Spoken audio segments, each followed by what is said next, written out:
Once upon a time, there was an empire that stretched from Britain to Egypt, from Spain to Iran. It was an empire that had never known equal.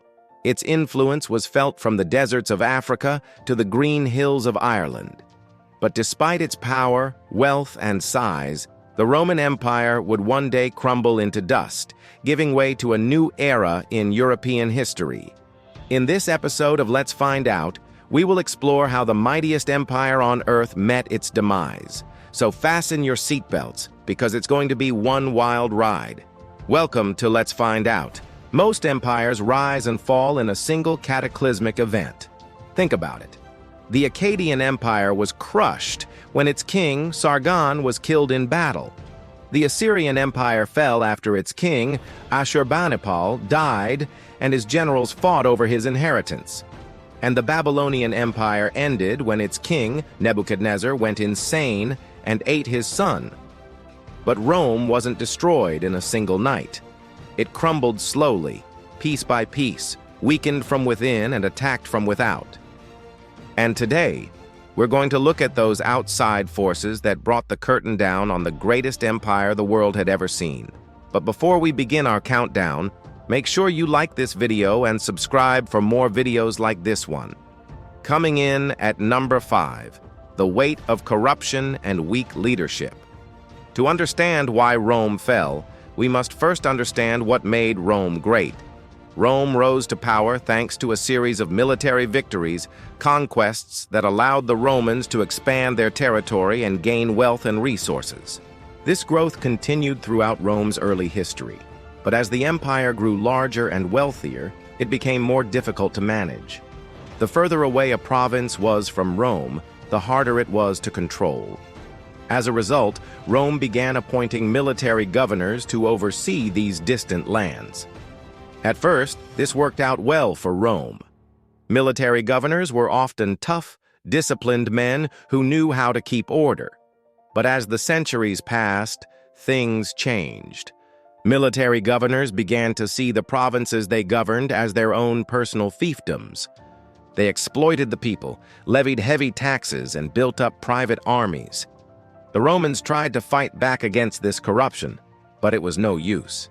By the 3rd century AD, Rome was being run by a small group of corrupt nobles who cared only about money and power. Among the most notorious of these nobles was Julia Maessa.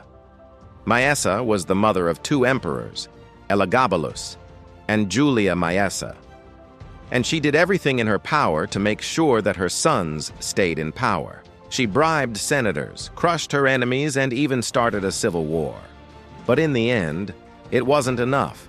Both of her sons would die without producing an heir, which meant that when Elagabalus died, Rome would enter into a period of civil war and instability that would last for almost 3 centuries. Coming in at number 4, economic decline and a strained empire.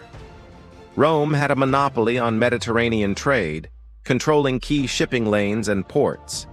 Thanks to this, Rome was able to grow rich while other European kingdoms struggled through local wars and famines. However, in the 3rd century, Germanic tribes began to raid Roman territory with increasing frequency.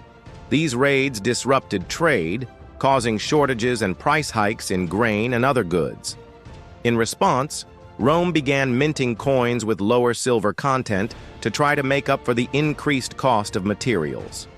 Unfortunately, this devalued the Roman currency, which caused inflation and economic instability. To make matters worse, Rome's population began to decline in the 3rd century. Plague outbreaks may have played a role in this, but so did the high cost of living. Families simply couldn't afford to have as many children as they used to. This decline in population put a strain on Rome's economy, as there were fewer people to produce goods and services. Rome found itself in a vicious cycle. Its economy was in sharp decline, which led to social unrest, which led to more economic decline. Coming in at number 3, barbarian invasions at the gates. By the 4th century AD, Rome was under constant attack from a variety of Germanic tribes. Among the most dangerous of these were the Goths. The Goths were a fierce, warlike people who lived north of the Danube River. For centuries, they had raided into Roman territory, but they had never launched a full-scale invasion.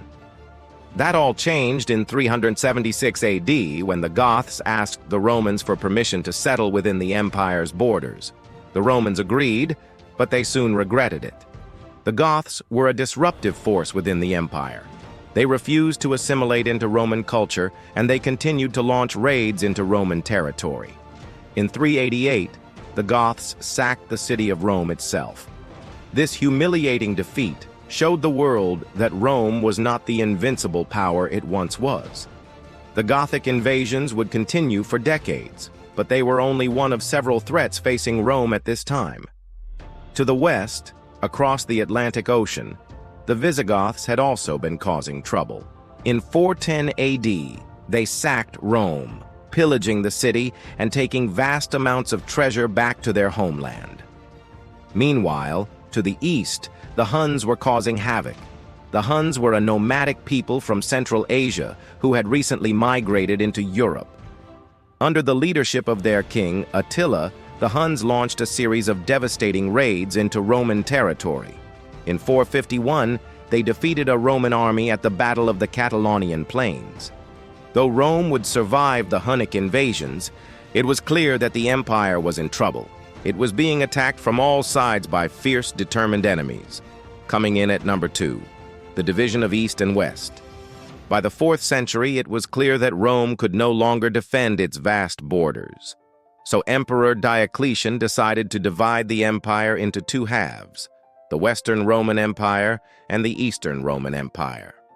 While this may have made sense at the time, it ultimately proved to be a fatal mistake.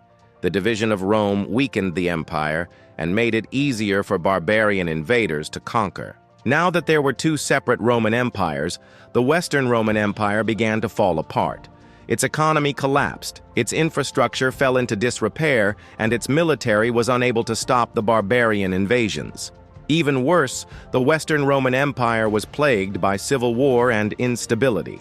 In 410, the Visigoths sacked Rome, and in 476, the last Western Roman emperor, Romulus Augustulus, was deposed by a Germanic general named Odoacer.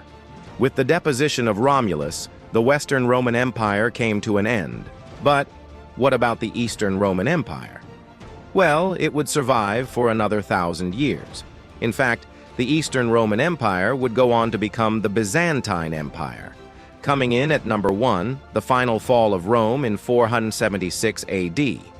So we've already mentioned how the last Western Roman emperor, Romulus Augustulus, was deposed by a Germanic general named Odoacer.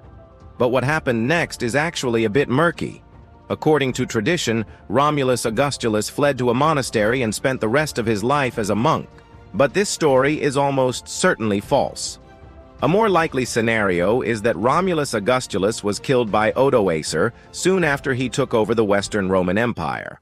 Either way, Odoacer declared himself king of Italy and ruled over much of the former Western Roman Empire.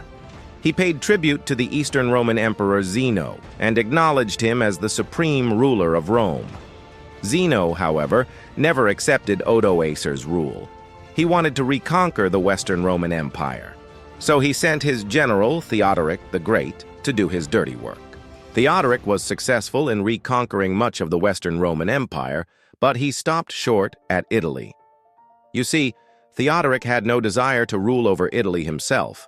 Instead, he wanted to keep it under his control as a buffer state between the Eastern Roman Empire and the Germanic kingdoms of Europe. And so, in 493, Theodoric declared himself the Ostrogothic King of Italy, effectively ending any hope of a Roman restoration in the West. And that's all the time we have for today's episode. Please feel free to let us know your thoughts in the comments section below. And if you haven't already, please consider liking this video and subscribing for more content. Thank you for watching.